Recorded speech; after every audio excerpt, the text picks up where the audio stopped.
전부들 이렇게 눈치만 보고 계신 것 같아가지고 시작을 좀 해보죠. 뭐 기획예산 담당관님 맡으신 지 얼마 되셨죠? 지금 이제 5개월 좀 넘었습니다. 5개월 되셨습니까? 그러니까 전에 기획예산 담당 업무를 해보신 적이 있었죠? 예, 기획계에서 좀 오래 근무했었고요. 또 격리 파트에서 이렇게 근무를 해봤습니다. 그러면 전에 그 기획계에서 일하실 때하고 이번에 기획예산 담당관 맡으실 때하고 그 팀이 변화가 있었나요? 역할이 변화가 된 게 있었나요? 아니면 그때의 역할이나 지금 역할이나 같다고 생각하시나요? 그 당시보다는 지금 사업이 많이 이렇게 좀 변화가 있었고요. 또 내외적인 환경도 이렇게 많이 변화한 걸로 이렇게 알고 있습니다. 그러면 조직이 변화가 있었나요? 조직도 많은 변화가 있었습니다. 옛날에 지난 수년 전만 해도 좀 그 기능과 지금과 기능과 좀 많이 이렇게 이렇게 분리 또 통합된 것이 있고 해서 조직 쪽에서도 큰 변화가 있었고 업무적으로도 이렇게 또 부서가 많이 이동이 된 그런 상황이 있습니다. 아니 제가 질문드린 거는 그 기획예산 담당관실에 변화가 있었나요? 약간의 좀 변화가 있었습니다. 어떤 변화가 있었죠? 이제 우선 또 감사 홍보 담당관이 생기면서 그 이제 기획 감사실이 기획예산 담당관과 또 홍보감사 담당관으로 이렇게 분리되면서 그 업무에 있어서 약간 좀 영향이 좀 있었습니다. 그러면 지금 기획예산 담당관실의 주요한 업무 분장은 그 기획팀, 예산팀, 평가팀 이렇게 보아도 되는 건가요? 법무라든가 규제 업무도 상당한 비중을 차지하고 있습니다. 규제개혁팀도 있나요?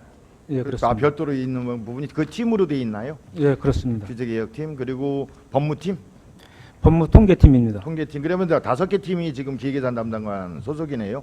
예, 그렇습니다. 법무팀과 규제개혁팀을 제외한 나머지 3개 팀의 업무 분장의 내용을 간략히 설명해 주시겠습니까? 기획팀 업무에 있어서는 그 여주시정의 기획의 입안이라든가 또한 중장기 계획 수립, 각종 제반 시책 수립과 조정이 되겠고요. 또 주요 업무 보고에 대해서 운영과 또 여주시의회와의 그 대관계, 그 관계를 운영하고 있고요.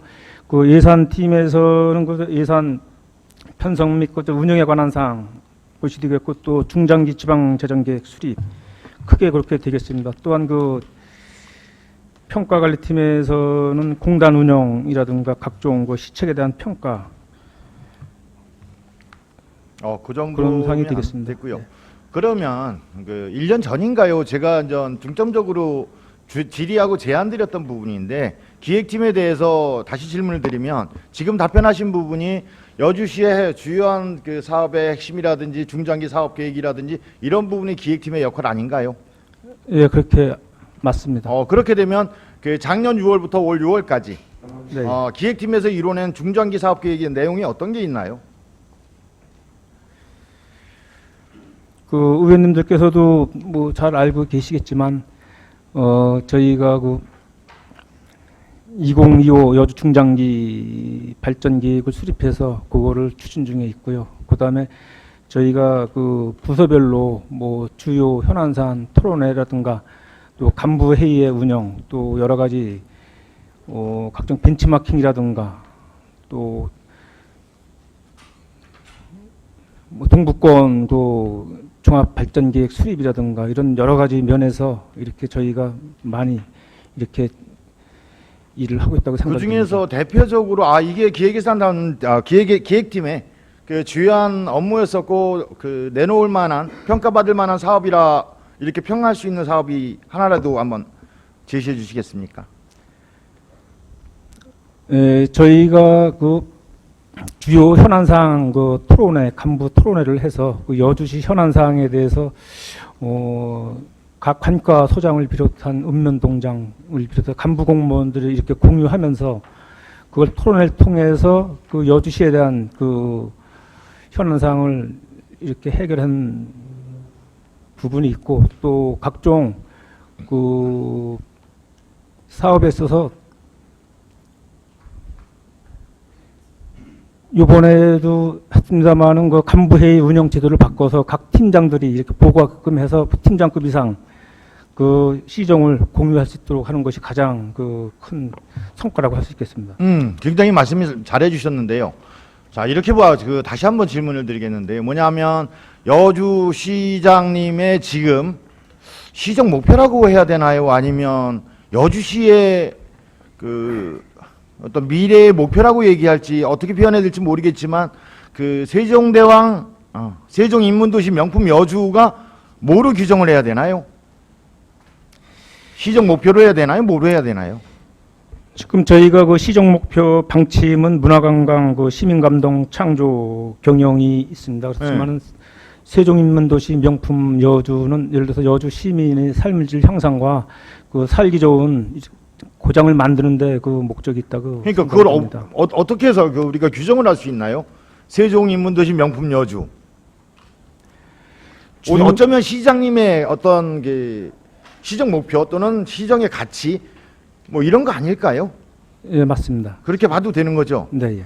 자, 그러면 세종인문도시 명품 여주를 만들어내기 위해서 기획팀에서 사업을 기획하거나 현장에 반영시킨 사업이 어떤 게 있는 거죠? 저희 입장에서는 이제 그 총괄을 해놓은 부서기 때문에 저희가 그 세종 인문도시 관련해서는 전략 사업과에서 집중적으로 하고 있습니다. 그래서 대표적으로 저희가 뭐 세종 한글거리 조성이라든가 등 여러 가지가 이렇게 있습니다. 그러면 세종의 여주시가 뭐랄까요? 세종의 빙이다, 뭐 세종 증후군이다 라는 아주 굉장히 냉소적인 평가들이 있는데 그러면 세종의 정신이 뭐라고 생각하십니까? 세종의 정신이 국민을 사랑하는 마음이라고 폭넓게 생각하면 저는 이렇게 평가해 줄 수 있을 것 같아요. 똑같이 세종을 사랑하는 시민을 사랑하는 마음인데 그 세종의 정신을 셋으로 나눠서 보면 그 창조 정신, 애민 정신, 위민 정신 이렇게 셋이라고 저는 굳이 구분하자면 뭐 둘로 하자면 창조 정신과 애민 정신 이렇게 둘로 갈 수도 있는데 뭐 어쨌든 그런 평가들을 표현들을 합니다. 그러면 적어도 세종인문도시 명품 여주를 만들어내기 위해서 사업을 기획하고 그 위민정신과 창조정신이 그러니까 애민정신과 창조정신이 현장에서 사업에 녹아 들어가게 만들어내는 팀이 기획팀 아닐까요? 적극 지원하면서 그 사업이 잘 진행되도록 하는 게 기획팀이라고 생각이 됩니다.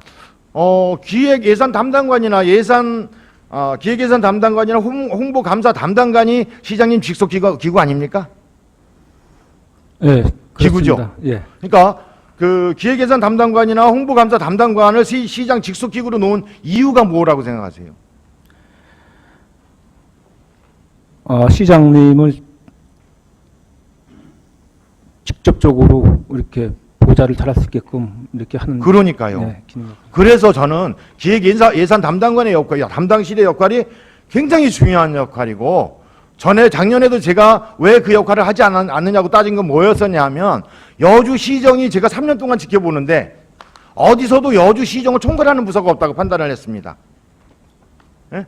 사업 계획이라든지 사업 내용이 집행되는 거라든지 이런 부분을 총괄하지 않고 각 부서들이 따로 놀고 이런 모습이 지금도 그대로 관행적으로 가고 있고 근데 작년에 제가 그 행정사무감사를 하면서 분명히 기획예산 담당관실이 요구를 했거든요. 뭐 영어로 표현하고 싶지 않은데 중앙통제 통제실 컨트롤 타워 그래서 CT가 기획예산 담당관실이 되어져야 하지 않을까 그리고 그 중에서도 기획팀이 그 역할을 되어야 하지 않을까 이렇게 전 주문도 했었거든요. 그건 어떻게 생각하세요 지금은? 글쎄 작년에 그 박 의원님께서 그 지적해 주신 사항에 대해서 저희가 적극 반영하고 나름대로 최선을 다하고 있다고 생각이 됩니다. 예, 최선을 다하는데 그래서 제가 조금 아까 질문 드렸던 것처럼 세종인문도시 명품 여주라는 게 여주의 유령처럼 돌아다니고 있습니다.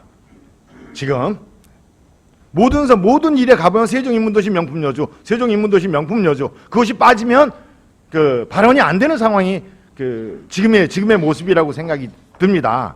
근데 저는 정말 질문 드리고 싶은 거는 세종인문도시 명품 여주를 만들어내기 위해서 기획팀 또는 기획예산 담당관실에서 구체적으로 시민들의 삶을 보듬을 수 있는 기획안이 무엇이 있었느냐를 묻고 싶은 거예요. 무엇이 있었습니까? 예, 전반적으로 저희가 그 이제 주민 불편상 해소 측면에서 뭐 행정 관찰, 종합 관찰제도 그거의 일부가 해당이 될 수 있겠고요.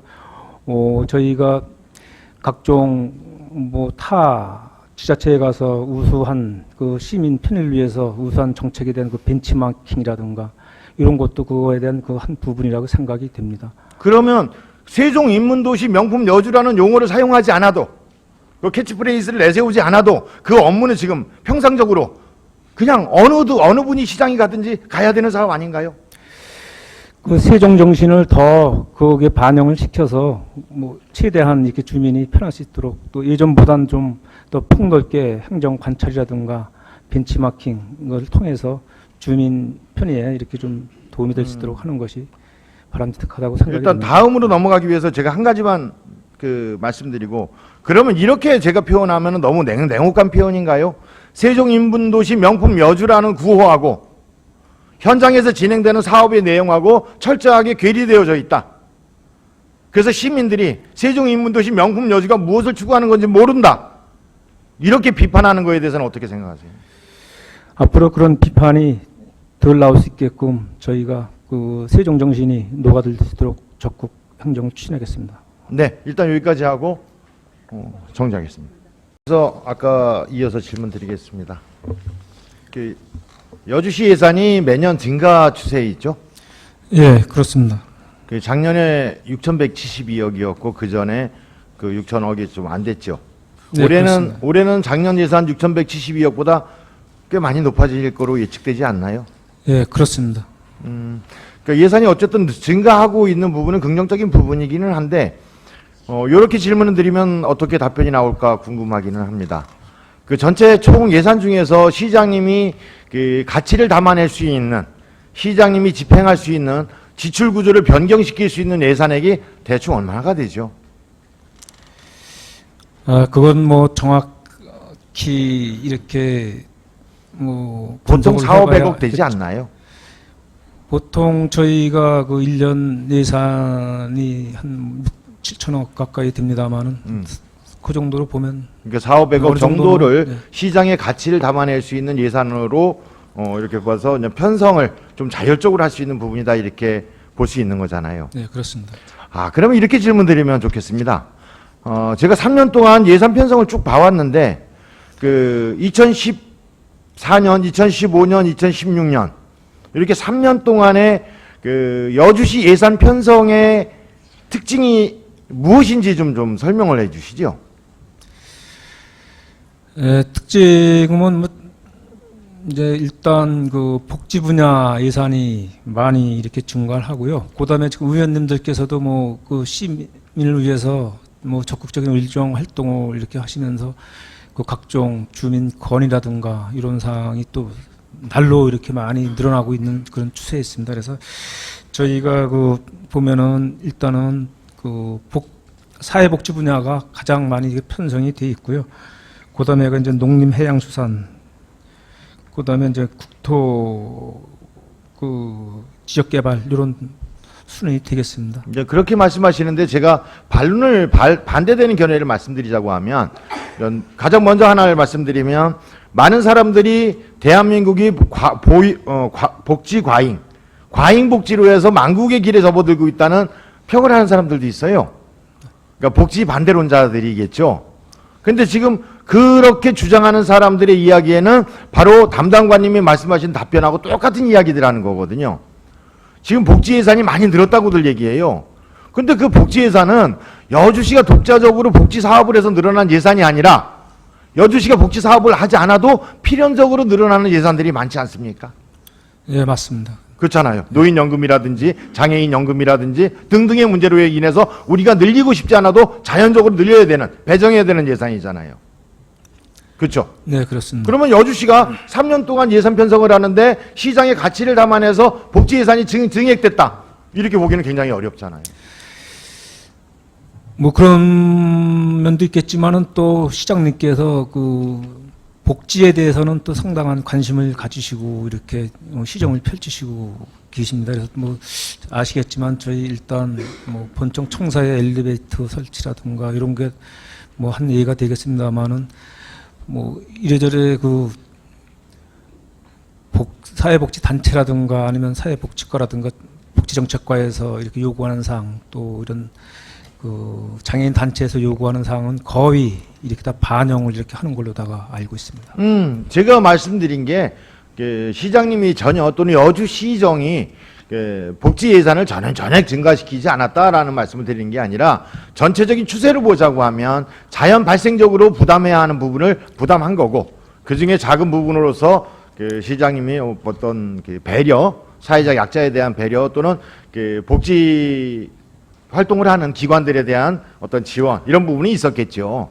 그래서 이제 제가 이 질문을 왜 드리는가 하면 마지막에 그 담당관님이 그 답변하신 부분에 그거예요. 민원 처리 비용으로 각 지역에서 제출되는 요구들을 담아내기 위해서 예산 편성한 부분도 꽤 있다는 얘기거든요. 네. 그렇게 되다 보니까 400억, 500억의 예산을 가령 원경이표 여주시정을 만들기 위해서 효율적으로 사용하는 것이 아니라, 어쩌면 표를 막 먹고 사는 공직자의 한계인지는 모르겠지만 여기저기서 제출되는 요구들을 담아내기 위해서 쪼개버리다 보니까 여주시 예산의 특징이 안 보인다는 거예요. 3년 동안 여주시 예산도 아무리 살펴봐도 무엇을 하기 위한 예산인지 아무것도 안 보인다는 거예요.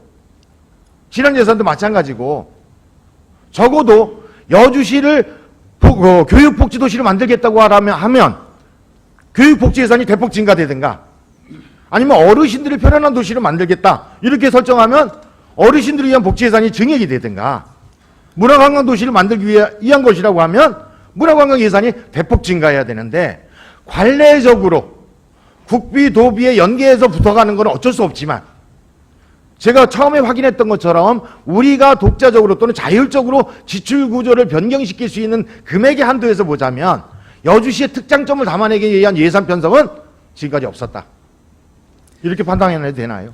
그래서 앞으로 그 부분에 대해서는 저희가 한번 고민을 하겠습니다. 해서 지금 박 의원님께서 말씀하신 사항, 또 여기 계신 의원님들, 또 이제 시장님께서 추구하시는 그런 방향에 대해서 저희가 좀 면밀히 검토를 해서 발전해 나가도록 하겠습니다. 그리고 한 가지 더 짚어보자면, 우리가 예산이 중앙과 지방이 자치분권, 분권, 균형 발전, 이것이 안 되다 보니까 예산이 8대2 예산이라고들 많이 얘기하죠. 네. 그렇죠. 그거는 수익 구조에서의 8대2죠.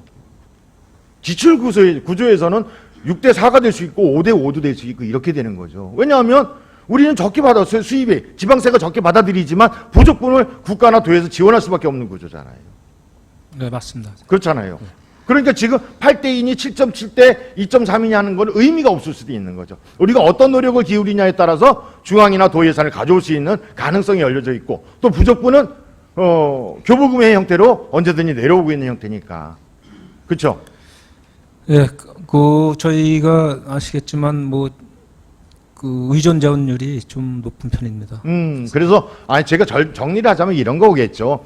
아까 제가 시장님이 자율적으로 지출 구조를 변경할 수 있는 돈이 얼마냐라고 질문을 했던 것도 같은 맥락인데, 우리가 의존 재원이 적다 보니까 국비 도비에 연계해서 예산을 편성하고 나면 자율적으로 쓸 수 있는 돈이 없다, 이거 아니겠습니까? 네. 그러니까 지방비와 국비의 수익 구조를 변경시켜서 우리가 자율적인 예산 편성권을 갖겠다, 이런 얘기잖아요. 네, 그렇습니다. 그렇죠? 네. 그래서 저는 그 비율이 8대2가 됐든 6.4가 됐든 우리가 독자적인 예산 편성권을 얼마나 강화시키느냐의 문제인 거지 비율의 문제는 아니라고 좀 말씀드리고 싶습니다. 여기까지 두 번째 질문 끝나고 쉬어야 되겠죠?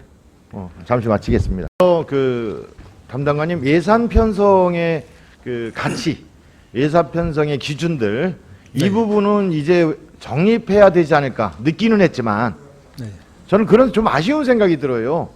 적어도 시장님, 저희들도 표를 먹고 사는 공직자이긴 하지만 시장님도 시민의 표를 먹고 사는 사람들인데, 적어도 시민들에게 원경이표 시정은 이런 모습이라고 하는 것을 담아내는데 사실은 예산이 굉장히 중요한 역할을 하는데 못 담아냈다. 어떻게, 그런 부분 평가는 어떻게 생각하세요? 그런 부분에 대해서는 저희가 좀 더 이렇게 심도 있게 한번 생각을 해 보겠습니다. 분석도 또 해보겠습니다. 네. 그리고 세 번째는 평가관리팀의 업무인데요. 주로 관리 업무의 내용이 어떻게 되죠? 관리 업무가 이제 저기 그 저희 위수탁 기관에 대한 관리 아닌가? 평가 관리 아닌가요? 그거에 대해서는 이제 위탁 관리 기관에 대해서는 이제 감독은 합니다만은 예산이라든가 결산 관련된 분야는 그 공단에서 별도로 그 세무 회계법인에 그 용역 그 위촉을 해서 거기 계약을 체결해서 거기서 결산 검사를 받고 다 하는 상황이 되겠습니다. 그러면 그거 관리하는 데는 없는 건가요? 저희가 종합적으로 그냥 지도 감독을 하고 있습니다. 지도 감독만. 네, 종합적으로다가. 그러면 그 위수탁 기관들이 그 공인회계사라든 어떻게 평가 그 감사 기관 네. 이 선정은 그쪽에서 독자적으로 하나요? 지금 이제 거기서 공단에서 이렇게 선정을 합니다, 사실은. 그러니까요. 네. 그러면 꼭 그렇지는 않겠지만 사실은 짜고 치는 모습일 수도 있지 않을까요? 저희가 그래서 나름대로 그 공단 그 이사회가 또 있고요. 네. 거기 나름대로 또 거기에 또 감사도 있고 또 상임 이사도 있고 그런 때문에 견제는 된다고 생각이 듭니다. 우리가 위스탁 기관에 대해서 아까 이상춘 부의장님 말씀하셨던 것처럼 뭐 흑자를 보는 사업들을 위스탁 기관에 의뢰하고 이렇지는 않죠, 보통. 예, 그렇습니다. 업무 추진에 있어서 너무 이제 양이 많고 행정기관에서 얘기는 부활행이라든가 여러 개 걸리니까 그러다 위스탁 운영을 하고 있습니다. 그런데 제가 이 질문을 드리는 이유 중에 하나는 지금 제가 말씀드렸던 것처럼 관리 체계 자체가 굉장히 느슨하지 않은가라는 생각이 든다는 거예요. 그러니까 제가 위스탁 기관에 대해서 흑자가 나는 사업들을 위탁을 주는 건 아님에도 불구하고 사실은 우리 예산이 투여되는 부분 아니겠습니까? 많은 그것도 상당히 많은 예산이 투여되고 있는 부분이라고 하면 그 부분에 대한 관리 체계는 좀 다시금 설정되어야 되지 않을까? 네, 그걸 검토를 하겠습니다. 검토를 하고 또 저희가 그 3년 주기로 이제 공단에 대한 그 감사를 실시를 하고 있는데 저희가 2014년도에 이렇게 실시를 했습니다만 뭐 지적사항도 여러 건 나왔었고 또 저희가 올해 10월에 이렇게 감사 계획이 돼 있기 때문에 사전에 좀 방향을 잘 잡아서 잘 관리 감독할 수 있게끔 하겠습니다. 부탁 좀 드리고요. 나중에 다시 자료를 제가 요청하긴 하겠지만 요거와 더불어서 한 가지만 좀 그 기획예산 담당관실의 책임은 아니지만 담당관님의 견해를 한번 여쭙고 싶은 거예요. 뭐냐 하면 우리 그 시 산하기관들 이렇게 하면 어떤 부분을 시 산하기관이라고 평가할 수 있나요? 표현할 수 있나요? 시 산하면 저희가 지금 도시관리공단 또 환경 사업소 네. 그렇게를 보면 되겠습니다. 그 자원봉사센터는 어떻게 되나요? 글쎄 거기는 산하 물론 그 뭐 자원봉사센터장이 저희 공직 선배님이 가 계시지만은 산하기관으로 글쎄 그거는 제가 정확한 산하기관은 아닌데 실제적으로 인사를 한다고 하면 자원봉사센터장을 임용하거나 도시관리공단 이사장을 임용하거나 그 다음에 환경사업소장인가요? 본부장인가요? 이렇게 해서 그 자리에 임용이 되거나 하는 부분은 시장님의 영향력이 미치지 않나요?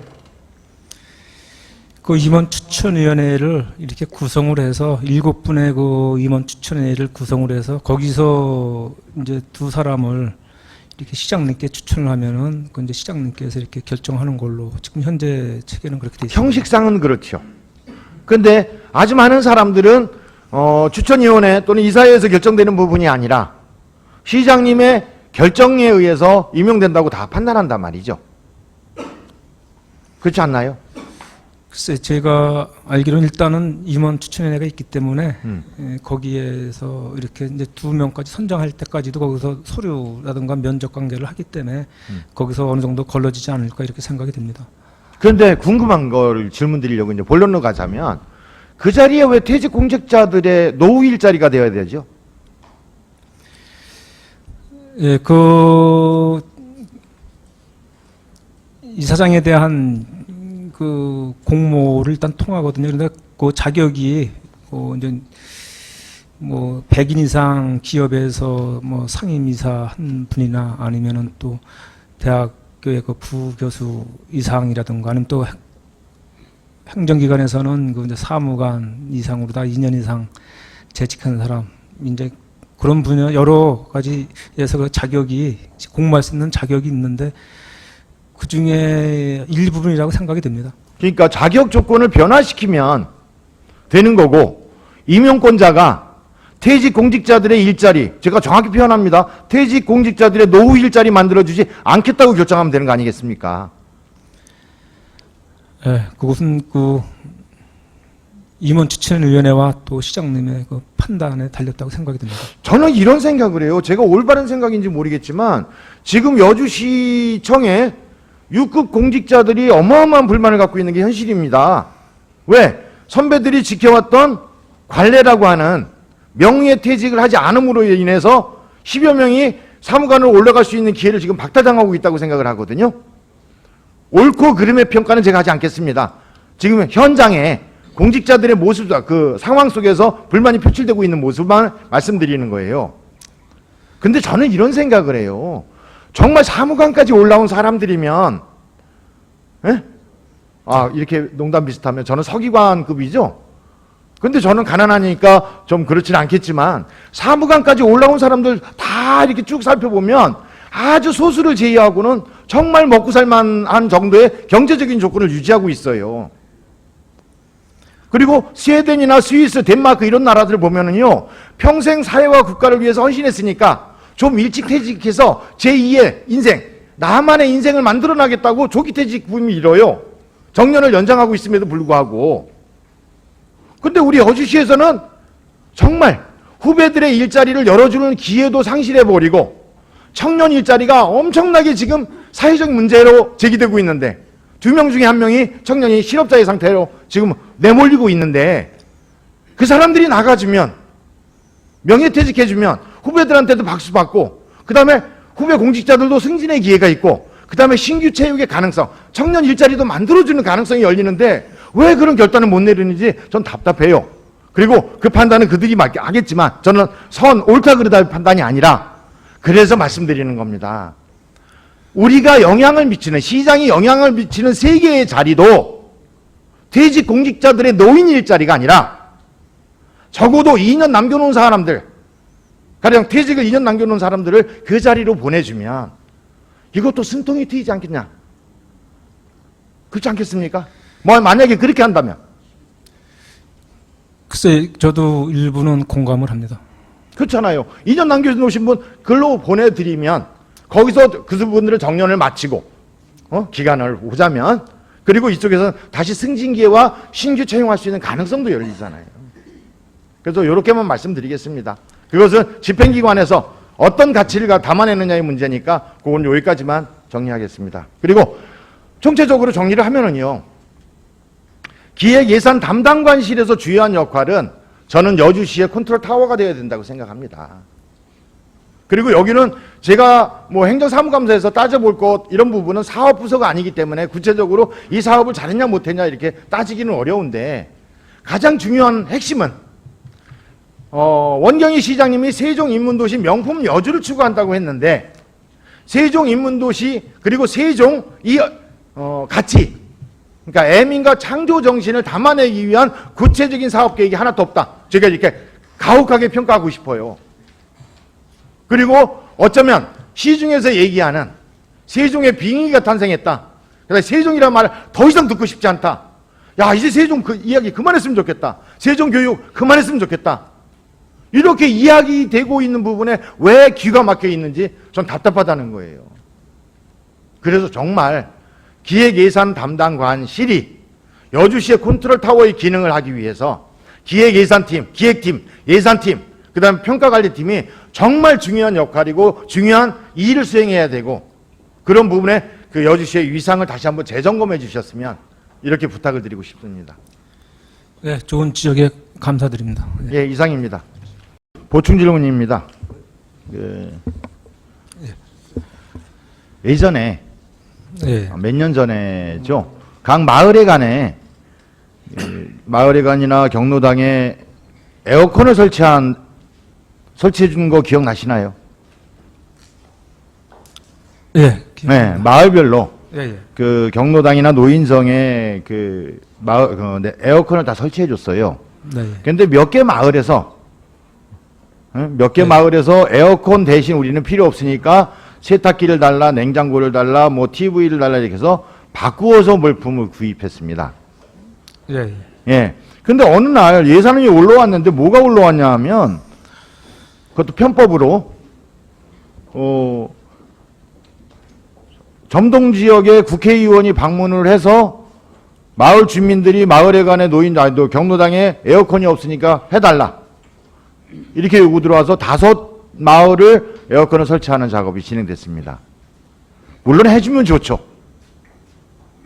그렇지 않습니까? 예. 그런데 이거는 원칙이 위배된 거란 말이죠. 그래서 저는 이러한 그 지원하는 것도 형평성과 원칙이 있어야 되지 않겠느냐라는 문제 제기를 하는 겁니다. 그렇지 않습니까?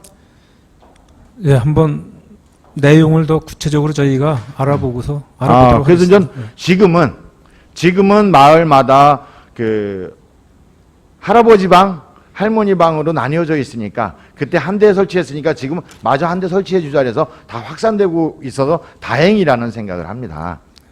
뭘 말씀드리려고 하냐면 뭐 이미 당이 다 바뀌었으니까 이제 편하게 말씀드릴게요.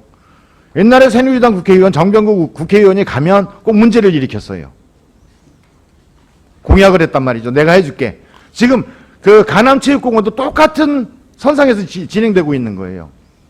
지난번 체육대회 때 가남체육대회 때 가가지고 뭐라고 말씀하셨냐면 다음 은민체육대회 때는 새로운 운동장에서 할 수 있게 하겠다 이렇게 말씀하셨어요. 근데 제가 그 지역 출신의 의원이에요. 시의원이에요. 관계자들이 저한테 전부 뭐라 그랬냐면 왜 안 해주느냐. 그럼 전 뭐라 그랬냐면 국회의원이 공약한 거니까 국회의원이 국비 갖다 해줘야지 왜 시에서 해달라고 하느냐. 국회의원이 시민들에게 약속했으면 국비 갖다 세워줘야지, 만들어줘야지 시비 갖다 해주게. 이 에어컨처럼.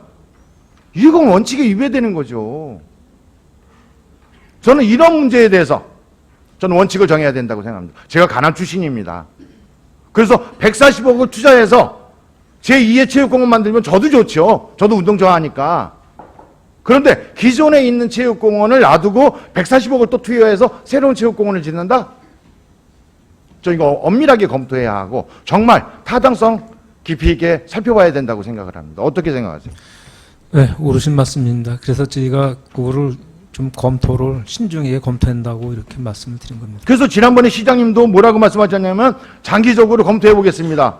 물론 시장님 다음 시장님 안 하시면 그만이니까 장기적으로 검토하는 과제로만 남겨놓고 가시겠죠. 그래서 우리는 시정을 펼치면서 시 예산 집행하는 건데 정말 기본 원칙이 있어야 된다고 생각하고요. 그래서 첨가해서 더 말씀드린다면 가남체육공원 이전에 대한 검토를 하겠다라고 말씀 안 하시는 게 전 좋겠다고 생각하고 지금 그 대명산이라고 하죠. 가남체육관을 둘러싸고 있는 대명산이 사적 소유이기 때문에 그쪽이 개발될 상황에 있다고 제가 얘기 들었습니다. 따라서 그 대명산 일부를 매입해서 확장하는 것이 오히려 비용을 적게 들이면서 그 지역 주민들의 민원을 담아내는 거 아니겠는가라는 측면에서 그쪽도 한번 검토해 보기를 제안드리겠습니다.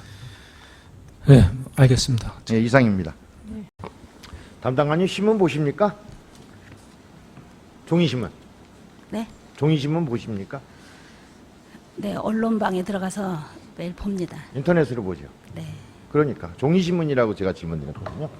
종이신문 별로 안 보시죠? 네. 일반 사람들 종이신문 얼마나 볼까요? 종이신문은 아마 경로당이나 뭐 이런 우리 마을에서 노인분들이나 주부나 뭐 이런 층이 보고 뭐 대다수의 많은 또 젊으신 분들은 인터넷이나 아니면 밴드나 뭐 SNS를 통해서 많이 볼 것 같습니다. 담당관님 부탁드릴게요. 좀 짧게 좀 답변해 주세요. 간단히. 네네. 아니, 종이신문은 거의 안 본다고 이렇게 판단하시는 게 맞죠? 네, 많은 그렇죠? 예. 2기 여주시 의회가 시작될 때 그 신문 대금이 1년에 얼마인지 기억나시나요? 1억 800만 원이었습니다. 각과 다 들어가는. 여주시에서 각 관과서에서 지급하는 신문 대금이 1억 800만 원이었었거든요. 지금 얼마인지 아십니까? 지금은 거의 뭐 반도 더 줄었죠. 더 줄었죠? 예, 왜냐면 각과별로 두세 개밖에 안 보니까. 근데 그 판단 잘못하고 계신 거예요. 지금 4,310만 원이 지급되고 있는데 정상적으로 의회와 또는 저하고 합의된 내용은 각 관과서별로 5부 이상 보지 않기로 합의를 했거든요. 근데 지금 관과서별로 신문 들어가는 양이 달라요. 그래서 신문 대금이 서로 다르게 산정되고 있어요. 그러다 보니까 균일하게 거의 균일하게 나가야 될 신문 대금이 그 예상치보다 많이 나가고 있어요. 어떻게 생각하십니까? 네, 저도 작년에 복지부서에 있었는데 저도 2개만 봤었는데 또 간간히 이 언론인분들이 와서 우리 신문도 봐달라 해서 제가 4개를 본 적이 있습니다. 그렇게 하면 신문을 줄인 의미가 없지 않습니까? 예, 그래서 이제 있는데 대부분 과에서는 다 지켜지고 있는 걸로 알고 있습니다. 지금도 보면 네, 제가 관과서를 다녀보면 5개 신문조차도 보지 않아요. 책상 위에 있다가 그냥 접혀서 저녁에 휴지통으로 나갑니다. 휴지로, 폐휴지로. 이거 반복되면 안 되지 않습니까? 그렇죠? 그러니까 저는 그 신문을 보지 말라 이렇게 그 결정 내릴 부분은 아니지만 적어도 신문을 볼 가치가 있을 때 신문 대금을 지급하는 게 맞잖아요. 그렇습니다. 그렇죠? 보지 않을 신문이라면 네, 굳이 구독할 필요가 없잖아요. 네. 조정해 나가시겠습니까?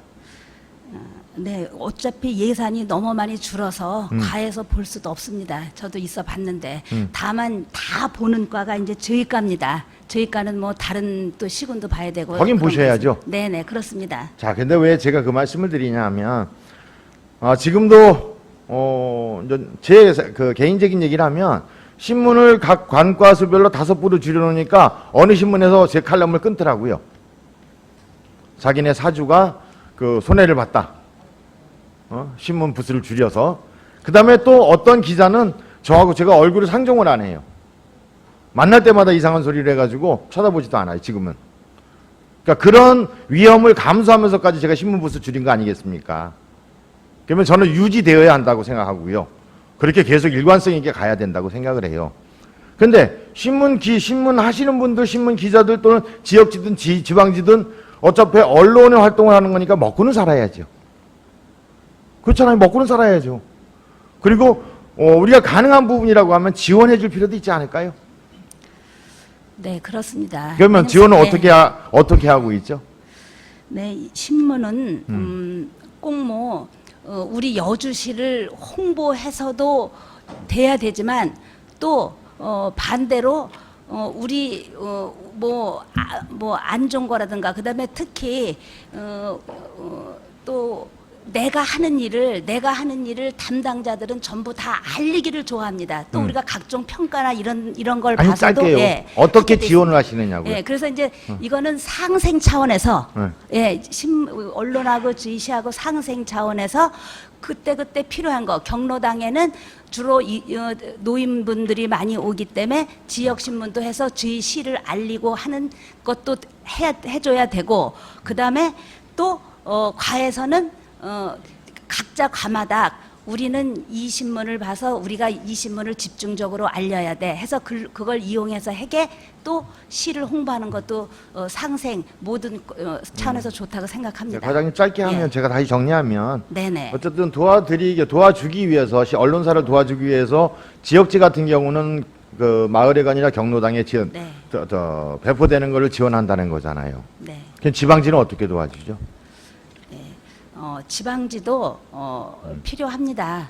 왜냐하면 뭐 그러니까 어떻게 도와주느냐고요. 지방지도 저희가 그래서 주는 게 행정예고입니다. 뭐 이 행정예고에 있어서는 꼭 뭐 여주 시민이 본다 안 본다를 떠나서 또 우리 여주 시민은 안 보지만 천국에 알릴 필요도 있고 그래서 또 지원을 해줘야 되는 거고. 그러면 네. 2가지로 지금 지원한다는 말씀이시네요. 하나는 그 신문 대금을 지원하는 방안하고 하나는 행정 예고비를 지원한다는 얘기네요. 그렇죠? 네네. 그러면 우리가 지역지 각 경로당에 들어가는 부스들이 있죠. 있습니다. 5개가 네. 있습니다. 지금 5개가 됐다, 6개가 됐다, 4개가 됐다 막 이렇게 되는데, 그렇죠? 네, 5개. 신문이 막 기능을 할 때는 6개가 지원되고 안 될 때는 4개가 지원되죠.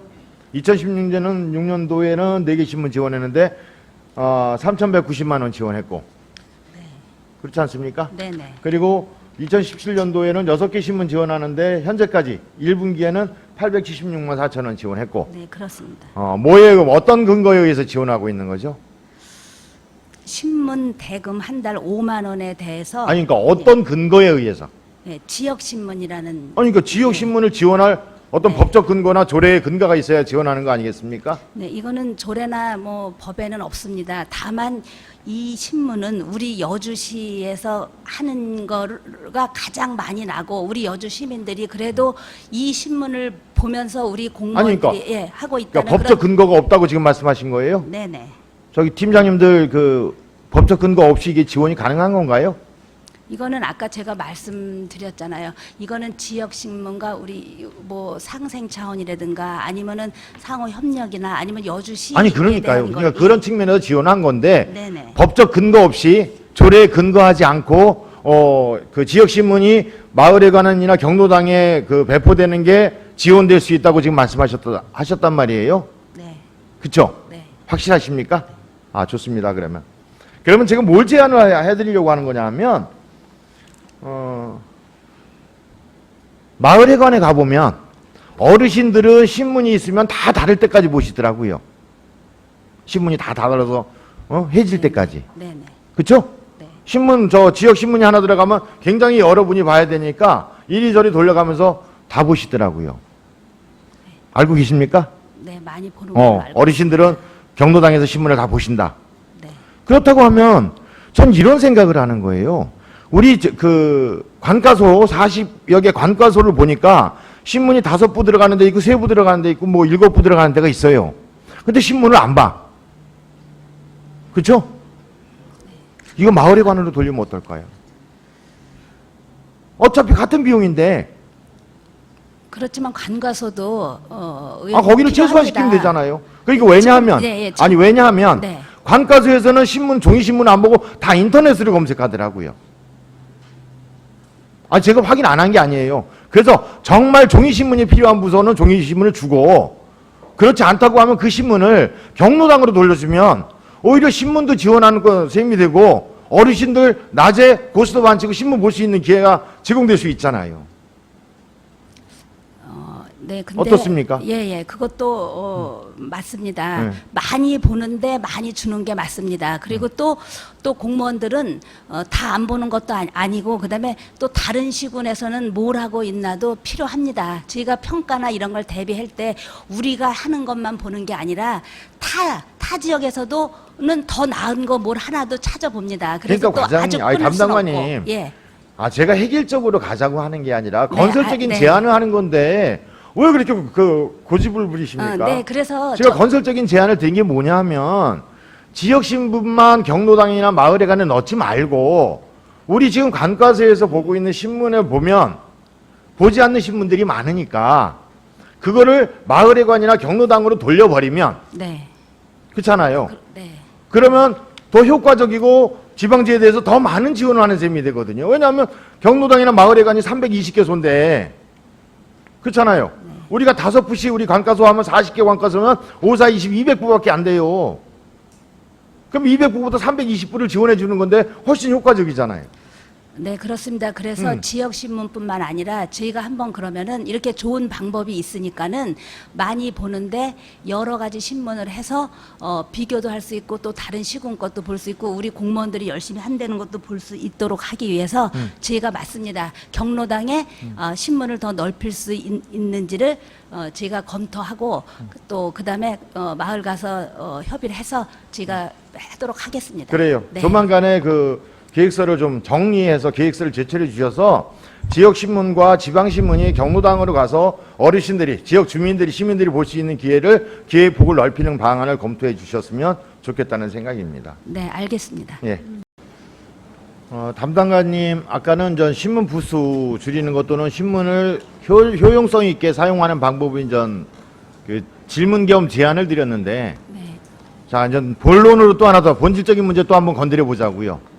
행정예고비는 뭐 하는 거예요?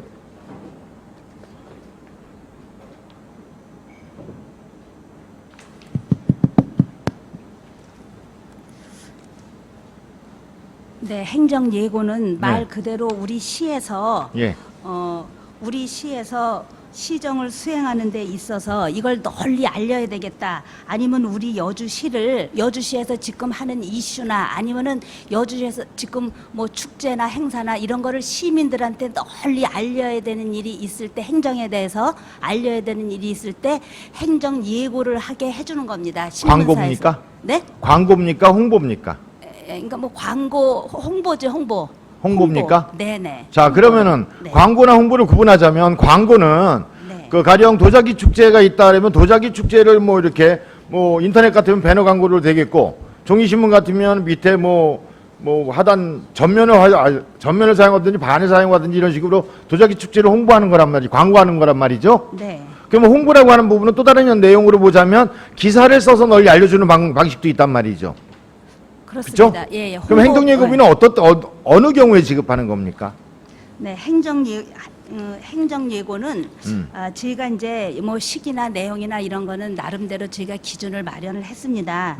그래서 행정예고 같은 경우에는 뭐 우리 여주시의 뭐 대표 축제를 한다. 아니면 우리 여주시에 지금 시행하는 이슈나 아니면 우수 사례, 자랑거리 뭐 이런 거를 시기적으로 하고, 또 이제 저희가 이제 언론사하고의 이런 협조나 뭐 상생 차원에서 또 언론사 창간일 같은 거에는 제가 행정예고를 지급을 하고 있습니다. 그러니까 이렇게 정리를 해보자고요. 광고나 홍보에 대해서 그 지급하는 부분들은 우리가 필요에 의해서 지급한다고 치자고요. 네, 예? 네. 근데 그 외에 다른 용도로는 지급하는 건 없나요? 그 외에는 저희가 그러니까 알릴 사항, 시에서 하는 모든 행정의 범위 내에서 우리가 알릴 수 있는 거는 다 홍보의 대상은 됩니다. 자, 그러면 네. 뭐 기자분들 여기 많이 계시고 이것이 언론에 보도되면 기자분들이 저를 이리 때처럼 달려들지도 모르겠지만, 그러니까 상당히 저질스러운 기자들은 네. 행정예고비를 자기의 쌈짓돈으로 생각하는 경우를 종종 옆에서 보는데, 그럼 어떻게 생각하십니까? 네, 그렇습니다. 그래서 또 저희도 다 줄 수는 없고, 또 이래서 저희도 제외 기준도 또 저희가 나름대로 마련을 했습니다. 근데 여기 보면 예, 지급하는 신문들이 어마어마하게 많아요. 예, 많습니다. 저희 시에 언론인들이 90명이 저희 시에 등록이 그러면 돼 90명을 있고, 다 지급해야 맞는 건 아니잖아요. 그렇지 않습니다. 네, 맞습니다. 그럼 몇 명에 대해서 지급하나요? 지금은 한 40-50개. 그럼 40-50명이 정상적인 언론 활동한다고 해서 지금 판단하시는 건가요? 네, 우리 여주시에 그래도 기여도도 있고, 그다음에 우리 여주시를 홍보해 주는데 행정예고가 나가고, 지금 아까 좀 전에 말씀하셨듯이 또 제안도 제가 다 줄 수가 없어서 듭니다. 지금 말씀하신 대로 뭐 허위나 과장이나 그다음에 언론중재위원회에 조정이 결정된 그런 신문사라든가 아니면은 주재 기자가 없이 그냥 뭐 부정기적으로 그냥 뭐 띄엄띄엄 오는 것도 있습니다. 뭐 이런 거는 저희가 줄 수 없고. 아니요. 예. 그럼에도 불구하고 제가 지급하는 사실들을 보거든요. 기자 얼굴 알지도 못하고 기자들 나타나지도 않고 여주시 기사 쓰지도 않는 기자들에게도 지금 행정예고비가 나가는 부분이 굉장히 많아요. 왜 이래야 되는 거죠? 예, 그거는 이제 뭐 방송도 있을 수 있고 인터넷 신문도 있을 수 있고 지면이 아닌 다른 경로도 또 저희가 있을 수 있어서 제가 그거는 한번 가서 챙겨 보겠습니다. 그러면 예. 그러면 담당관님, 네. 행정예고비 지급 기준을 다시 한번 만드실 생각 없습니까? 네, 이거는 맞습니다. 저희가 그때 수정이 필요하면은 매일매일 제가 고쳐가고 수정도 하고 합니다. 그러니까 지역지 같은 경우에 전 걱정 안 해요. 왜냐하면 지역지는 다 지역 이야기를 이렇게 늘 기사로 써야 되는 부분이니까. 네, 그렇습니다. 그렇지 않습니까? 네네. 여주시를 비판적으로 쓰든 긍정적으로 쓰든 여주시에 관한 소식을 실으니까 지역지는 마땅히 지원해야죠. 네, 그렇습니다. 그러나 지방지, 거기 인터넷 신문도 마찬가지예요. 인터넷 신문도 여주를 중심으로 쓰는 신문은 지원해야죠. 그런데 지방지나 중앙지 같은 경우는 일상적으로 일간지 아닙니까? 네. 일간지임에도 불구하고 여주에 관한 소식을 제대로 실지 않는 신문에 대해서 굳이 우리가 행정예고비를 지급할 필요는 없지 않습니까? 그렇지 않습니까? 네, 맞습니다. 그래서 중앙지 같은 데는 고정적으로 나가진 않습니다. 저희가 크게 도자기 축제나 오곡나루 축제나 뭐 한글날이나 이렇게 한 번 띄엄띄엄 할 때 전 국민을 대상으로 이거는 여주시에서 꼭 필요해야 될 때 한 번 정도씩 나가는 겁니다. 그래서 네. 부탁드리겠습니다. 네. 그 빠른 시일 내에 뭐 행정사무감사가 끝나기 내에도 좋지만 정말 빠른 시일 내에 네. 그냥 신문사라고 해서 신문 부스라고 해서 그에 대한 행정예고비 기준을 폐기해버리고 정말 그건 폐기해야 됩니다. 만약에 그런 기준에 의해서 하려고 하면 지역지가 부스가 훨씬 많죠. 그렇지 않겠습니까? 네. 여주에서 여주 시민이 접하는 신문이 지역지가 훨씬 많으면 지역지에 대해서 행정예고비 신문대금 훨씬 더 많이 지원해야죠. 그렇지 않습니까?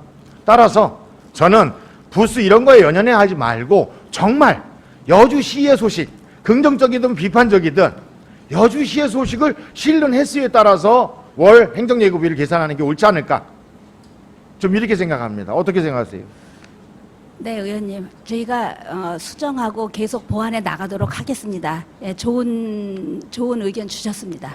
그래서 저는 마지막으로 한 말씀 더 드리자면 정말 기자들이 우리 지역 여주시의 변화와 발전을 위해서 기여하신 분들 저는 존중하고 예우하고 그래서 그들이 언론 활동을 통해서 생활에 나가는 것도 도와드릴 수 있다면 그렇게 가는 게 맞아요. 그런데 전혀 그런 활동도 하지 않는 분들이 와가지고 마치 우리가 설정되어 있는 짜여져 있는 행정예고비가 마치 자기들의 쌈짓돈 호주머니 쌈짓돈인 것처럼 가져가려고 하는 모습들을 볼 때는 심히 불쾌하다는 얘기죠. 시정합시다 이거.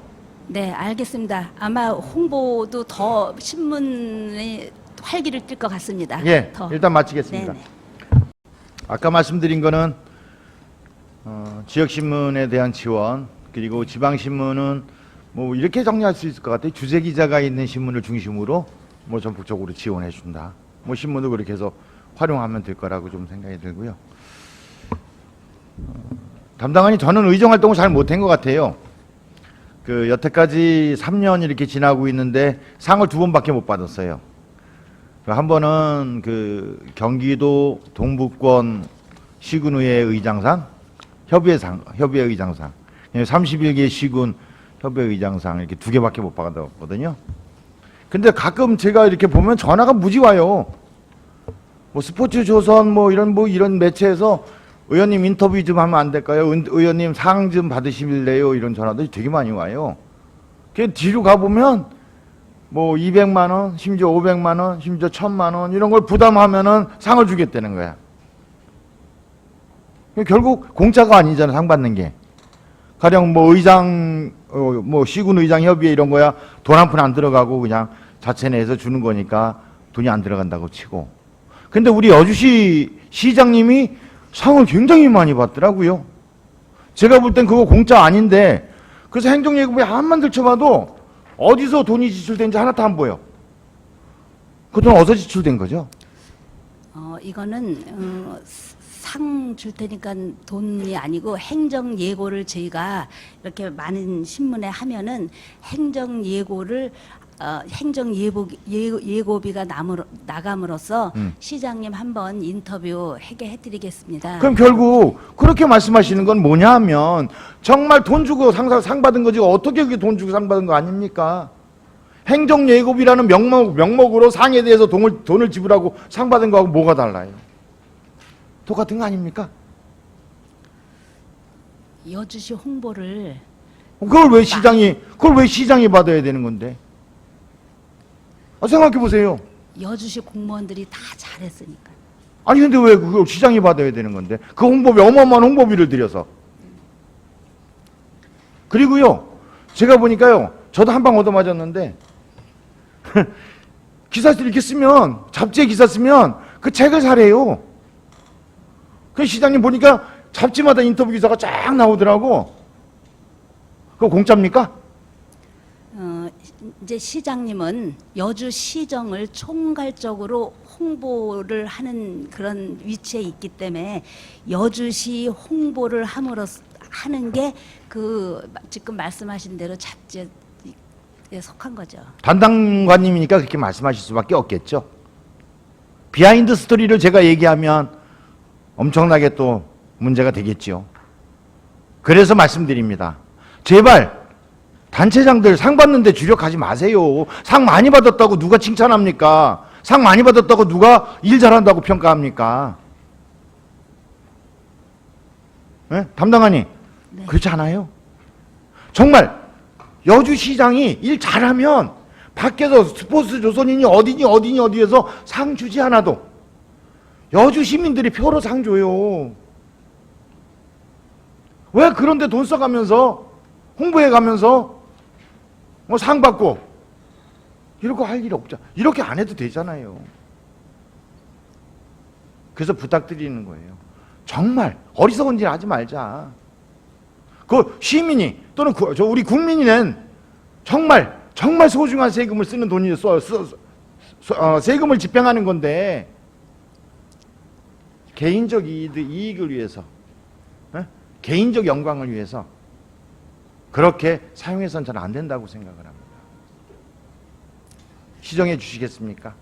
네, 저희들이 우리 공무원들이 더 열심히 하도록 하겠습니다. 네, 공무원들이 상보다. 열심히 하는 게 아니라 네, 네.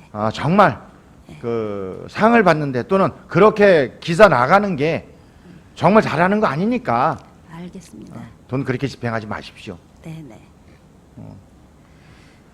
그리고 또 하나, 그 여주시의 국장의 역할이 뭡니까?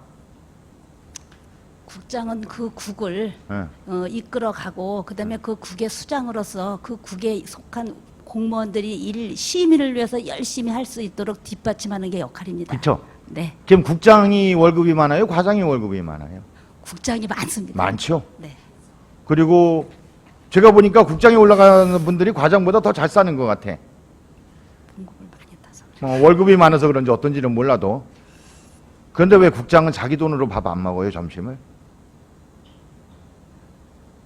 조사를 해봐야 되겠습니다. 조사하십시오. 네, 왜 과장들한테 빌 붙어서 밥 먹습니까? 그렇게 하지 마세요. 저요, 자랑이 아니라 저 밖에서 점심 먹자고 해도 안 나가는 사람이에요. 저 주로 어디서 먹습니까? 식당. 구내 식당에서 먹잖아요. 세상에 공짜 없습니다. 그럼 국장이 과장보다 돈 더 많이 받고 월급도 많고 부자인데 왜 과별로 돌아가면서 점심 식사를 대접을 받습니까? 그건 옳지 않습니다. 얼마나 우스워요. 네, 오늘은 누구, 오늘 어느 과, 오늘은 어느 과장이 이렇게 해가지고 점심 식사 대접하게 만드는 거 적폐예요, 적폐. 그렇게 생각하지 않으세요? 네, 그거는 옳지 않다고 저도 네, 생각합니다. 옳지 않죠? 예. 선의의 시정- 뜻이 예. 선의의 뜻으로 변명할 수는 있겠지만 예. 그런 적폐 없앱시다. 네네, 시정토록 하겠습니다. 우리 수직적인 인간관계가 아니라 수평적이고 자율적인 인간관계 강화시키는 데 우리 노력합시다. 알겠습니다. 네? 네. 네, 이상입니다. 좀 민감할 수도 있는데 쉬운 것부터 가지요, 뭐. 그 무기계약직 노동자들이 지금 한 100여 명 되나요? 무기계약직이 지금 현재가 141명 있습니다. 140여 명. 그러니까 40여 명을 올해 전환시킨다고 하니까 남는 게 100명 정도 되는 거네요. 아니죠. 지금 현재 계획적으로. 무기계약직은 지금 141명이 되고요. 네. 기간제가 187명 있습니다. 기간제로 네, 187명 있습니다. 187명. 네. 그 중에서 올해 전환 계획이 40명이라고 답변하셨죠. 지금 9월 달까지는 20명입니다. 20명. 뒤에 한 사람들이 상반기 때 한 사람까지 포함하면은 40명을 해줬고요. 앞으로 이제 9월 달까지 20명을 계획 잡고 있습니다. 20명. 그러면 160명이 다시 기간제 노동자로 남는 거네요. 네, 현재는 그렇습니다. 그렇게 됩니다.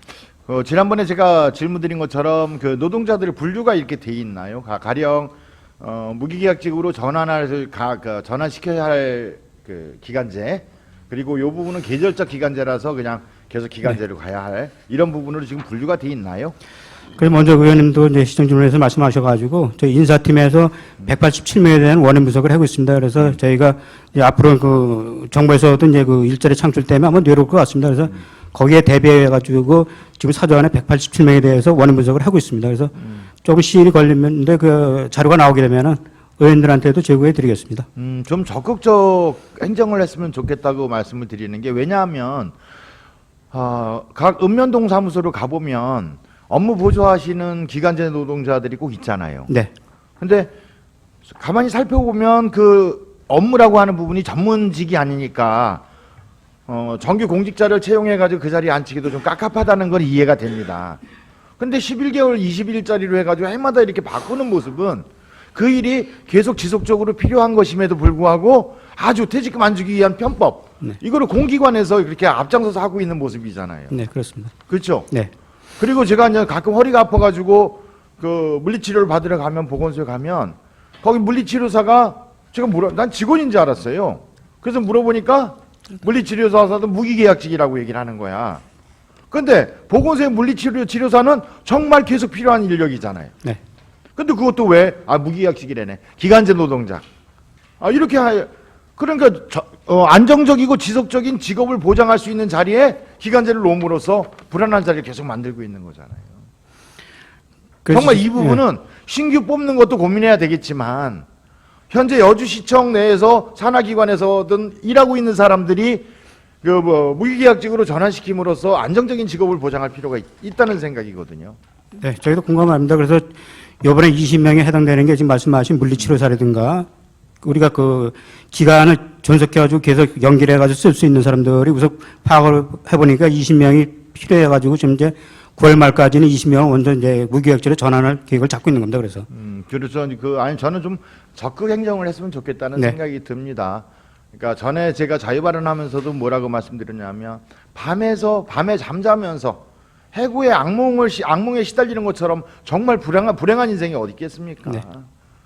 내일 가서 나 잘릴지도 모르고 6개월 있다 또는 3개월 있다 잘려 뭐 이런 불안감에서 무슨 안정적인 가정생활이 되겠습니까? 네, 그렇습니다. 그 부분은 적극적으로 좀 개선해서 직업의 안정성을 보장해 주는 것, 이러한 부분이 정말 소중한 일이라고 생각이 네. 듭니다. 알았습니다. 네. 그리고 지난번에 조직 개편을 위한 그 조례 부결시켜서 좀 섭섭하셨죠? 저희가 뭐 좀 더 세심한 검토를 못한 건 좀 있습니다. 네. 그래서 저는 그 조례 그 개편안이 잘못됐다고 해서 부결시켰던 게 아니라 사실은 그 여주시가 새로운 조직 또는 새로운 업무 또는 새로운 변화를 위해서 그 다양한 그 조직 점검을 다시 좀 해봤으면 좋겠다라는 뭐 생각이거든요. 그날 예로 들었던 것도 마찬가지로 뭐 허가 지원과가 정말 분리를 원하고 있는 그 내부 요구 사항들, 그리고 어느 부분은 정말 통폐합시켜야 할 부분이 있다고 하면 통폐합해야 하는 부분들, 이런 부분들을 그때 필요에 의해서 하지 말고 그 전체적으로 지금쯤 점검을 할 필요가 있지 않겠나라는 좀 생각을 했습니다. 그래야 다음 집행부가 누가 됐든, 지금 집행부가 지속되든 다음 집행부가 누가 됐든 그러한 부분을 고려하는 속에서 조직 개편이 가능하지 않을까 이런 생각을 했습니다. 그래서 저희가 먼저 조례도 개정할 때는 저희가 연초서부터 해가지고 작년에도 한번 말씀을 드렸지만은 각 직렬별로 다 직급별로 해가지고 15명으로 해가지고 저희가 연구 모임을 작년서부터 결성을 해가지고 운영을 하고 있습니다. 그래서 금년도에도 그 15명이 4차례 모여가지고 그 조직 개편안에 대해서 충분한 좀 토의를 했었습니다. 그래서 인력이 필요한데 또 통폐합할 때를 좀 하다 보니까 그런 안이 나왔던 거고요. 인력도 많이 필요하다는 데 있습니다. 그래서 그런 것도 이번에 이제 7월달 정기지사 때 좀 반영을 시켜가지고 그 허가 지원과 같은 데도 인력을 더 필요한 데는 더 지원을 해주고, 저희가 지금 현재 그 맞춤형 복지팀도 각 면별로 다 또 해야 됩니다. 그래서 이번에 인력도 좀 내려온 게 있어가지고 이번에 7월 정기지사 때는 몇 군데에다가는 이제 맞춤형 복지팀에다 전환도 시켜줄 거고요. 몇 가지 안을 갖고 있습니다. 그래서 그거를 그 시장님 방침을 받아가지고 7월 정기지사 때는 반영시킬 계획을 하고 있습니다. 과장님 이런 거 아실 거예요. 가령 읍면동 사무소에 전에 사회복지직이 1명이었었잖아요. 네, 보통 1명, 2명 있죠. 네, 그 다음에 1명 또 늘어나 2명이 됐잖아요. 네. 근데 이 2명 중에서 1명이 늘었다고 해서 1명이 현장에 나갈 수 있는 상황은 아니지요. 왜냐하면 경찰도 그렇겠지만 모든 사람이 2인 1조로 나가야 일이 진행될 수 있고 안정성도 있고 이런 안전도 지켜질 수 있고 이렇잖아요. 그러면 2명으로 늘렸다고 해서 1명이 현장 파견 나갈 수 없는 상황이니까 결국 1명 늘린 거는 한 사람이 했던 일 업무를 나누는 꼴밖에 안 되는 거죠. 네. 그러니까 이 의미가 없는 상황이 계속 지속되고 있거든요.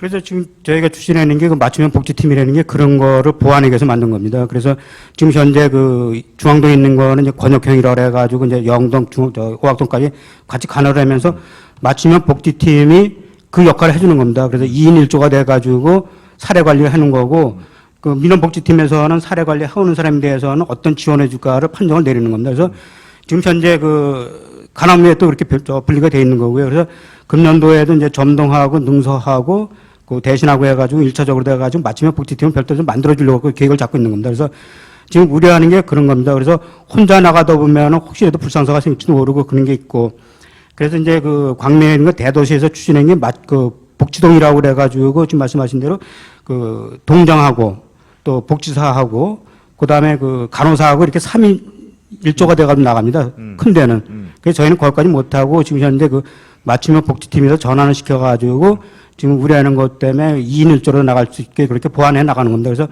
늦어도 내년까지는 전 읍면동을 맞춤형 복지팀을 만들 계획을 갖고 있습니다. 그래서 저는 그 부분이 이제 조직 개편을 하실 때도 뭐 가장 우선적으로 그 배려해야 할 부분이 아닌가라는 생각을 하고 있는데요. 네. 왜냐하면 이런 얘기하면 저도 전과니까 전과자인데 나쁜 사람 아니잖아요. 근데 되게 우리 사회적인 관념이 전과자 이런 굉장히 불안해하고 기피하고 이러잖아요. 네. 근데 사실은 사회복지 그 수혜를 받아야 할 사람들이 꽤 전과자들이 많이 있어요. 그러면 현장에서 있는 사회복지사들이 뭐라고 얘기하냐면 무서워서 못 나간다. 전과자라는 선입견이 있으니까. 네. 이러니까 남자 사회복지사하고 같이 여자 사회복지사하고 같이 2인 1조로 나가야 되는데 사람이 없으니까 나가지도 못하고 사무실에서만 일만 보는. 그러니까 이게 사회복지 업무가 계속 뒤처지고 있는 거기 때문에 이제 이런 부분이 우선적으로 배려되어야 할 부분이 아닌가. 시민의 행복을 위해서. 저도 이제 동장 300몇 년 할 때도 그래서 여주를 혼자 내보기가 불안하니까 사회복무요원이 있습니다. 공익요원. 그 사람들을 같이 해가지고 그 사례 관리할 때는 같이 내보내고 그런 적도 있습니다. 근데 앞으로는 지금 맞춤형 복지팀이면서 그런 걸 보완해가지고 추진토록 하겠습니다. 그래요. 저는 우선적으로 조직 개편에 그래서 직원을 배치해야 할 부분이 그런 부분이야. 일선 행정 부분이 아니겠는가라는 생각을 좀 말씀드리고 싶습니다. 공감하고 있습니다. 네. 그다음에 제가 자유발언에서 그 한 것만 하나 하고 잠시 쉬었다 하겠습니다. 자유발언에서 제가 세무과 온전한 점심시간 민원봉사과 온전한 점심시간 보장해 주자 이렇게 말씀을 드렸는데 그건 어떻게 생각하세요?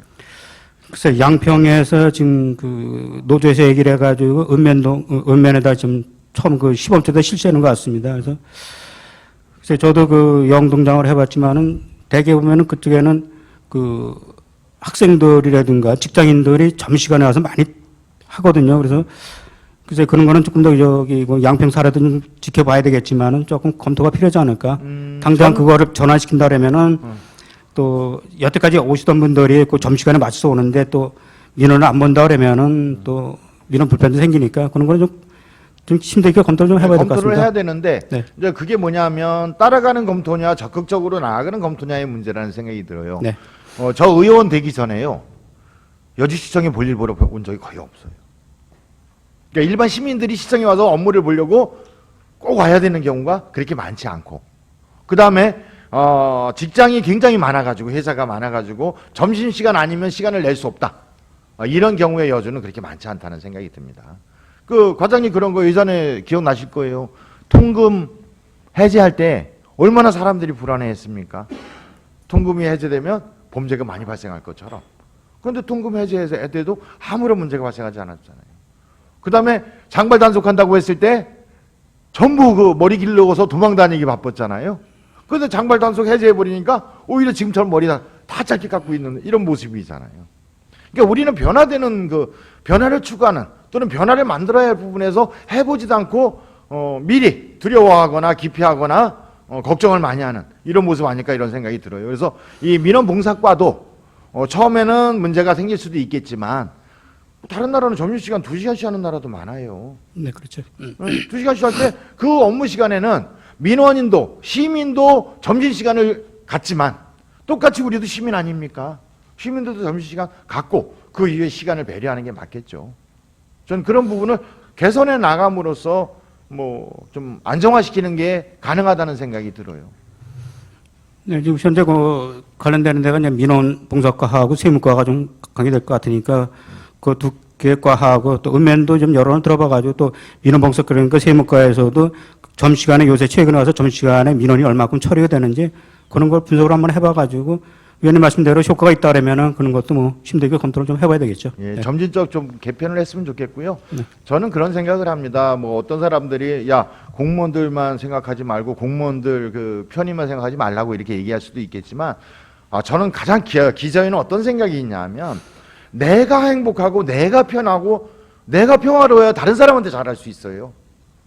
그렇잖아요. 네, 그렇습니다. 한 예를 들자면 뭐 군소리 같긴 하지만 홍콩의 공직자들이 5년마다 재임용이 된다고 얘기하더라고요. 근데 거기는 공직자들에 대한 처우가 엄청나게 높대요.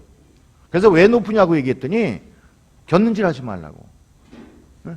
그래서 대우를 굉장히 잘해주면서 단 요만큼이라도 곁눈질하면 가차없이 재임용에서 탈락한다고 하더라고요.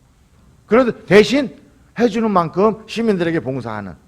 그래서 우리도 좀 전환해야 될 것 같아요. 공직자가 행복하고 공직자가 편안하고 평화로우면 맞는 시민들에게 더 행복하게 더 편안하게 해줄 수 있거든요. 네, 그렇습니다. 여기 민원봉사과 저 갈 때 가끔 민원봉사과 욕할지도 모르겠지만 들어갈 때 얼굴 펴져 있는 직원들 보면 저도 편해요. 근데 얼굴 굳어 있는 모습들 보면 저도 불편하거든요. 네, 그렇습니다. 네, 그래서 그런 점에서 공직자들을 우선 배려하니까 좀 이해를 부탁드리겠습니다. 네, 알았습니다. 네, 네. 여기까지 하고 잠시 쉬겠습니다. 우리 여주시가 운영하는 도서관이 지금 4개고 경기도교육청이 있어가지고 5개의 도서관을 운영한다고 봐도 되죠? 네. 근데 제가 좀 그 안타까운 거는 도서관에 여주도서관에 보면 관장이 농업 6급이거든요. 그리고 세종도서관에도 관장이 보면 행정 6급이고 도서관에는 전문직이 가야 맞는 거 아닌가요? 네, 지금 현재 그 사서지 이렇게 많지 않기 때문에 지금 현재는 그 입장이 그렇게 되어 있습니다. 아니요. 그 여주도서관에는 사서 6급도 있고 7급도 있고 있어요. 같은 6급이 있는데 네, 무보직이거든요. 그러니까요. 네. 그러니까 참 문제가 사회복지직도 그렇고 사서직도 그렇고 특히 사회복지직은 사회복지 직렬로 해서 뽑은 지가 얼마 안 돼가지고 과장 가기 굉장히 어려운 여건이라는 건 동의를 하는데 네. 그렇다고 해서 사회복지과장이나 복지정책과장을 보면 비전문가를 계속 배치하고 있는 현실이거든요. 그러니까 사회복지 전문 용어조차도 이해하지 못하고 있는데 그렇게 배치해가지고 업무 자체가 파악이 안 되는 게 현실이잖아요. 이제 뭐 위원님도 말씀하시면 이제 사회복지직이 최근에 들어와서 한 거고 사서직도 마찬가지거든요. 그러다 보니까 이제 최고로다 했던 게 무보직이다 6급 있는 사람이 최고 있기 때문에 지금 그 사람들이 어느 정도 연령이 된다 그러면 이제 지금 말씀하신 대로 뭐 농업직이나 행정직 빼고 그 사서직이 본인의 없는 도서관을 맡아서 운영을 할 수 있겠죠. 그러면 지금 결국은 무슨 문제가 생기냐면 점동도서관, 뭐 대신도서관, 뭐 또 능서도서관 이렇게 생길 때마다 결국은 뭐냐면 농업직이나 행정직이 결국은 관장으로 가야 되는 상황이 발생하는 거 아닙니까?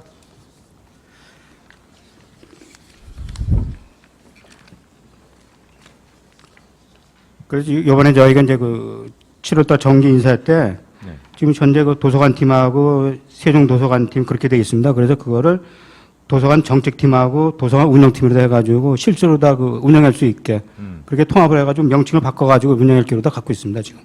그래요. 저는 아직은 우리가 도서관이 자리 잡지 못했고 확대도 되지 못한 상태에서 이제 막 지어나가는 이런 상황이기는 하지만 정말 아까 그 보직을 짧게 주는 것도 문제이지만 전문직을 활용해야 할 부분에 전문직을 활용하지 못하는 것도 정말 문제거든요. 네. 그래서 사회복지직과 더불어서 사서직도 자기 역량에 맞게 전문직에 맞게 이렇게 배치하는 우선적인 정책이 좀 필요할 것 같아요. 네, 공감하겠습니다. 그래서 이번에 명칭도 바꾸면서 네, 도서관 업무가 효율적으로 운영될 수 이렇게 추진하겠습니다. 그렇게 해 나가실 거죠? 네, 그렇습니다. 또 하나는 그 운전 기사분들은 기능직인가요? 예전엔 기능직이었죠. 예, 옛날에 지금은 아니죠. 지금은 일반직으로 우리 했죠. 일반직으로 들어와 있죠. 네, 그 배치 누가 자치행정과에서 하죠? 그렇습니다. 보니까 우리 국에 운전직원을 2명을 배치했네요.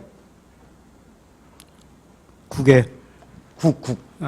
그 소속 이제 회의과로 되어 있고요. 네. 지금 국에 2명을 배치했네요. 예, 국장이 3분인데 이제 네. 2사람 배치를 해가지고 순환적으로 다 이렇게 좀 차량은 알겠습니다. 몇 대를 배치했냐면 2대를 배치했단 말이죠. 실제 차량도 3대 있습니다. 3대 배치했습니까? 네. 자, 배치가 아니고요. 한 대는 이제 풀로 다 이렇게 필요할 때마다 직원들이 필요할 때 운영하고요. 그거 왜 준 거죠? 예, 국장이 하는 일이 뭐죠? 지금 뭐 국장도 뭐 저기 그 경제기록이라든가 창조도시국 같은 경우는 이제 출장도 많고 그러니까 또 현장도 많이 다니시다 보니까 저희가 이렇게 차량을 별도로 이렇게 배치해가지고 운영을 하고 있습니다. 가령 국장이라고 하는 부분은 그 여러 개 과를 통과하는 장이기도 하지만 국의 장이기도 하지만 정무 역할을 수행할 부분이 굉장히 전 중요하다고 생각을 했거든요. 네. 근데 예전에 작년인가 요 자리에서 국장 되시는 분한테 제가 정무적인 역할이 필요하지 않냐 그랬더니 아니라고 부정했거든요. 그렇죠. 그러면 국의 업무만 정무적인 의회와 집행부 간의 소통의 역할이라든지 교량 역할은 의미가 없는 거고 지금까지도 국장들이 소통의 역할을 한 걸 아직도 못 봤어. 한 번도 못 봤으니까. 예? 그러니까 정무직의 역할은 이미 떠난 배고 그렇다고 하면 국의 업무를 수행하는 역할들이란 말이죠. 근데 거기 왜 차를 줘야 되지? 왜냐하면 국장이 관리하는 국에서 관리하는 과마다 다 차가 있는데 과에서 필요 업무라고 하면 그 차를 타고 나가면 되는 거지 왜 국장의 차를 따로 배정합니까? 잘못된 거 아닙니까? 특혜 아닙니까? 어마어마한 특혜라고 저는 생각하는데 전 부시장까지는 전용차가 있어야 된다고 생각해요. 왜냐하면 부시장도 정무적인 역할을 해야 하니까. 근데 국장은 뭔데요?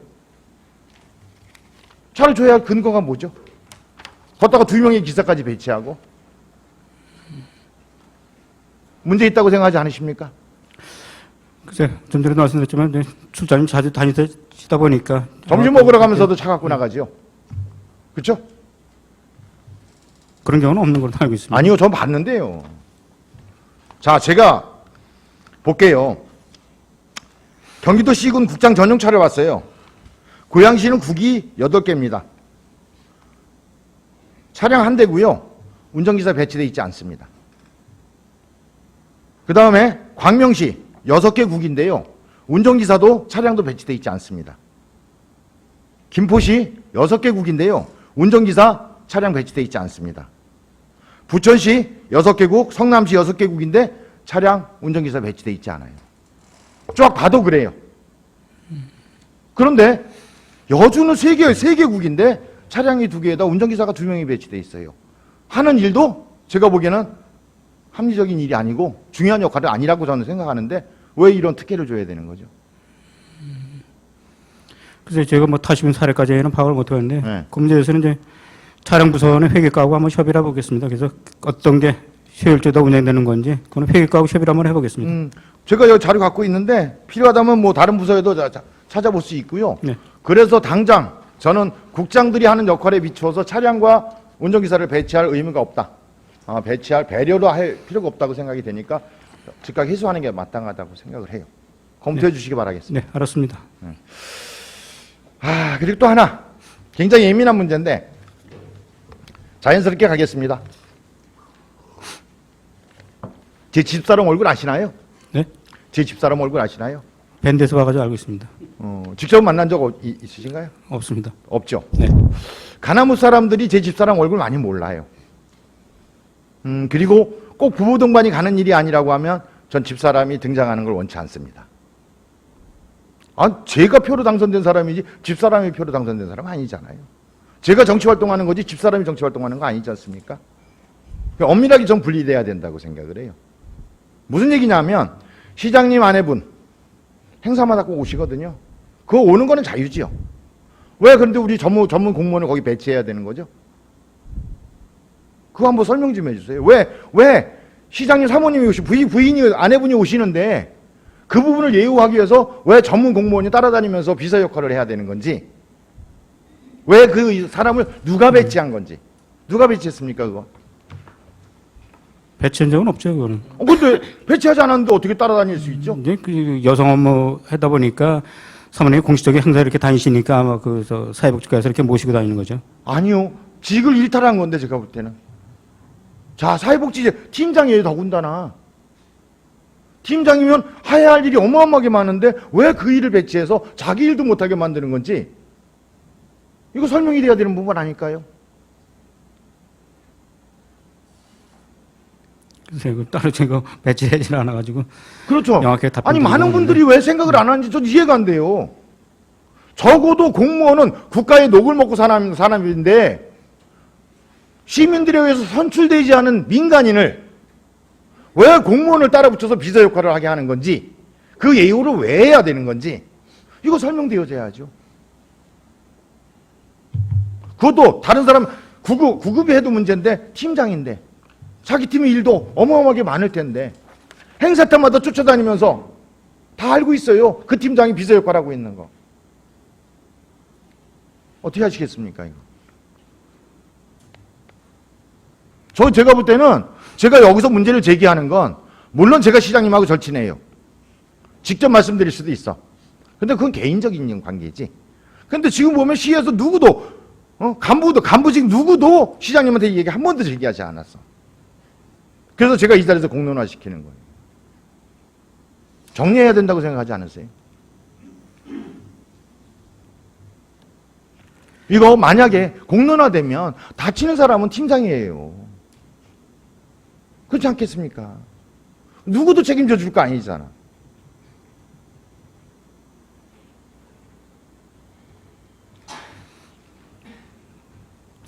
인사 담당하시는 자책력 과장님이 이건 결단 내리셔야 될 것 같은데요. 글쎄, 뭐 이 자리에서는 딱히나 어떻게 또 답변 드리면 그럴까요?